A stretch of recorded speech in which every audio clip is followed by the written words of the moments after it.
It's time for Q&A with some great questions today. How do I possibly find time for 15,000 steps? What is the best abs workout? I think you know this by now. I've talked about it a lot, and it's so simple. And a really great question about how to be resilient around in-laws that hate you.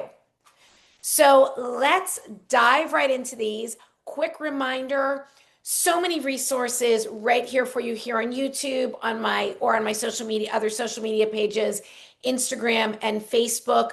If you are looking for the health and the weight loss information, the very best place to start is my latest book, Happier, Healthier, and Hotter, High Protein, Low Calorie, Bikini Friendly Recipes. There is a link right here on my YouTube if you'd like to purchase that. And I will drop it in the caption here as well. So, first question from June, how do I possibly find time for 15,000 steps a day? I don't do them all at once, June. I think that's the biggest misconception people seem to have when they hear that I do 15,000 steps a day. I don't get them all at once. I'm going to share how I do it. I just want to share that you don't need to get 15,000 steps a day. But I will stand by my statement that walking is underrated for your overall health, including fat, including weight loss, fat burning, but it's also good for your mood, your mental clarity, your creativity, helps process emotions. Getting natural light in your eyes helps to balance your circadian rhythms, which is going to lead to better sleep, better balanced hormones. Being out in nature, hearing those nature sounds helps to regulate your nervous system. Like, I can't stop talking about how great walking is. However, you don't need to aim for 15,000 steps a day. I do think there's a lot of science behind 8 to 10,000 steps a day seems to be a real tipping point as far as getting all of the health benefits. And I aimed for 10,000 steps a day for years. And then recently, well, over a year ago, upped it to 15,000. And I've been hovering around there ever since. And some days I certainly am much higher than that. So I think let's talk about anybody can increase their steps. Then we're going to talk about how I specifically get 15,000 steps a day. I encourage everyone to, instead of just saying, I'm going to start getting 10,000 steps a day or 15,000 or whatever, look at where you are now. We have our phones with us all the time, or maybe you're an Apple Watch. Just start seeing how many steps a day you're getting on average. There's a free pedometer app built into most phones. I use one that's also free that I downloaded called Pedometer Plus Plus.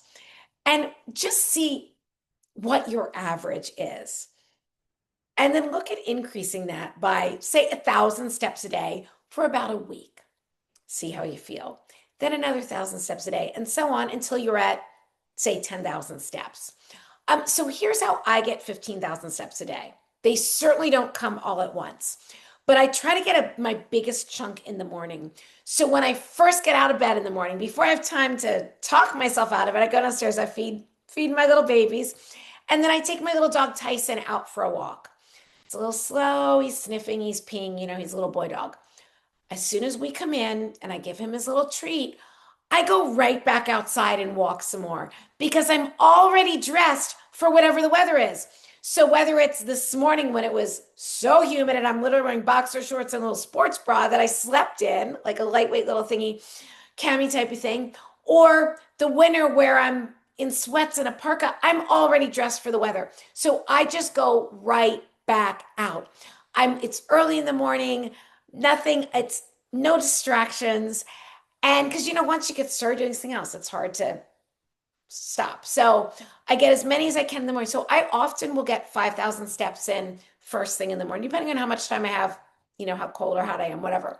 And I work in some hills then. That's a whole other story. I found some hills in my neighborhood because hilly walks are amazing for building a better booty. I might need to do a video on that. And then the rest of the day, I just let them add up however they can. I'm always looking for ways to add steps into my day. If I'm going shopping, I'm running errands I run, I'm not looking for the closest parking space. I'm looking for the furthest parking space. My car is less likely to get dinged, very protective of my little baby, and I'm going to get more steps in. At Target, Walmart, Costco, I'm going to do an extra lap around the store because I'm already there. I walk as I'm listening to messages. I walk as I leave voice notes. If I don't have my steps in for the day, I'm going to squeeze in an after dinner walk, which is a lovely thing to do in the evening, not just to get your steps in, but to wind down, to reflect. At least one day a week, I schedule a long, hilly walk with a friend. That day, I'm definitely going to get some extra steps in. But it's just, again, let's normalize walking dates with our friends. Let's normalize catching up over a walk instead of a glass of wine or what, or coffee. Or you could walk and then have your wine or coffee or whatever. You do you. But you're looking for ways. I turn it into a game. It's not a chore, it's a game. How can I get more steps in? I also, for me, it's very fulfilling to get more in earlier in the day to know that I've already reached. And if I reach my goal by 4 in the afternoon, it doesn't mean I'm done walking. I'll just get in extra steps. So when I travel, I explore on foot as much as possible. So that's how I get my 15,000 steps in a day, June, and I make it into a fun game and I feel phenomenal doing it. Um, okay, let's dive into this question from Martin. Let's switch it up a little bit.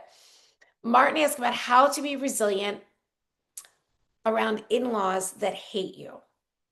I don't know any of the history, but here's what I have to say.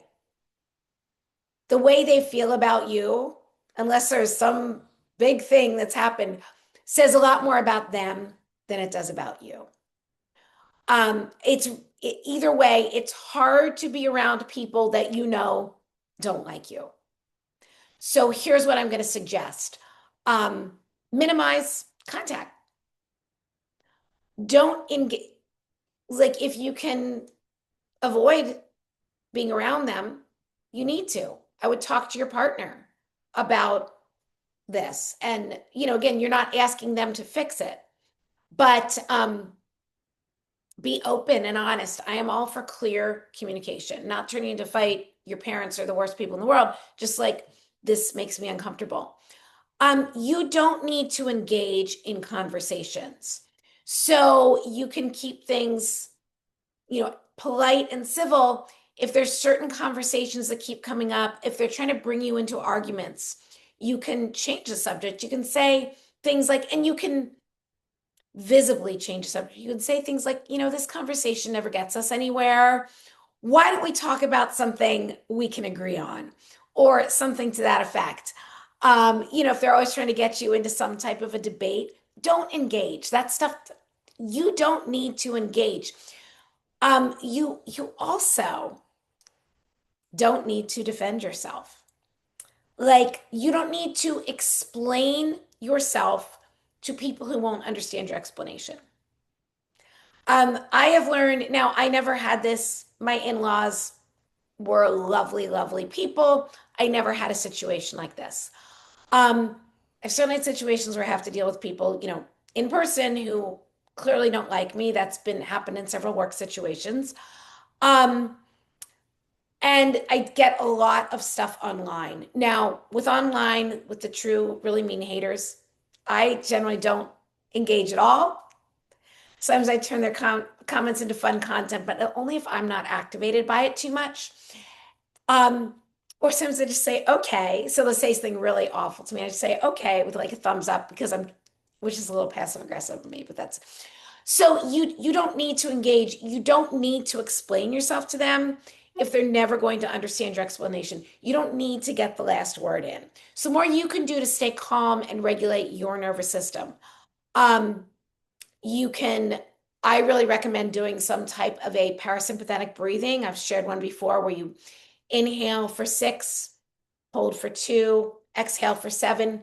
Doing things like that just helps to regulate your nervous system, that you're in more of a rest and digest state and less of a fight or flight. But remember, if people are choosing to actively say cruel things about you, that says a lot more about them than it does about you. But you can absolutely, when I'm saying you don't need to defend yourself, you also don't need to sit there and take it. So you can choose to say, look, I'm going to take a breather. I'm going to go for a walk. I don't want to go. If you find yourself being triggered, if you find yourself wanting to defend yourself, I'm going to walk away from this conversation right now. We both know how this ends, something like that. And, you can sit back, you can say, I don't want to discuss that. Please don't bring that up again. things like that. You can even set very clear boundaries. Like if you bring, again, you don't want to go into something with a chip on your shoulder, but you can be the more you can stay calm, your calm is going to be a superpower. But you can absolutely set boundaries. Like I've told you before that I don't want to discuss this. And if you bring it up again, I'm going to leave. Things like that. So this is an opportunity for you to be the bigger person and to set the best possible example. Okay, and last question, I'm not sure the name here, but what is the best abs workout? You know what I'm going to say, planks. Planks are better than Spanx. So, and by Spanx, I do mean shapewear, but I'm a big believer in planks for your core. I'm not in a thing where I can show you my abs right now. I'm wearing a little dress. But a straight arm plank, just getting in that push-up position and holding it, works your entire core. It is like built in, it's like giving yourself build in shape where doing that forearm or elbow plank, they're my least favorite. I don't do them that much, to be honest, is going to focus on those frontal abdominal muscles, what we consider the six-pack muscles. And then last but not least, side planks, which tend to be the hardest, the most challenging, are going to work your obliques. So it's great to do a mix of all three, but if nothing else, just do a straight arm plank. I hold a plank every day. Held a plank every day. And the other question I get all the time when it comes to planks, how long, how many? Any plank is a good plank. Any plank is a good plank. I think it's a great idea to challenge yourself, time yourself, use the stopwatch on your phone, just see how long you can hold a plank. I don't care if it's 10 seconds, 60 seconds. And then challenge yourself to go a little longer each day. And I'm not pushing, to be honest, I haven't done that in a while. But I do planks every day. Usually I try to hold one for a minute or maybe two 30-second planks, straight on planks. A lot of times that's all that I do. But it's great not just for your core, but for your quads, works, you get your triceps, your back, your shoulders, all of the things. Anyway, I'm going to jump. Thanks for being here. Have the most amazing day, and I will see you tomorrow.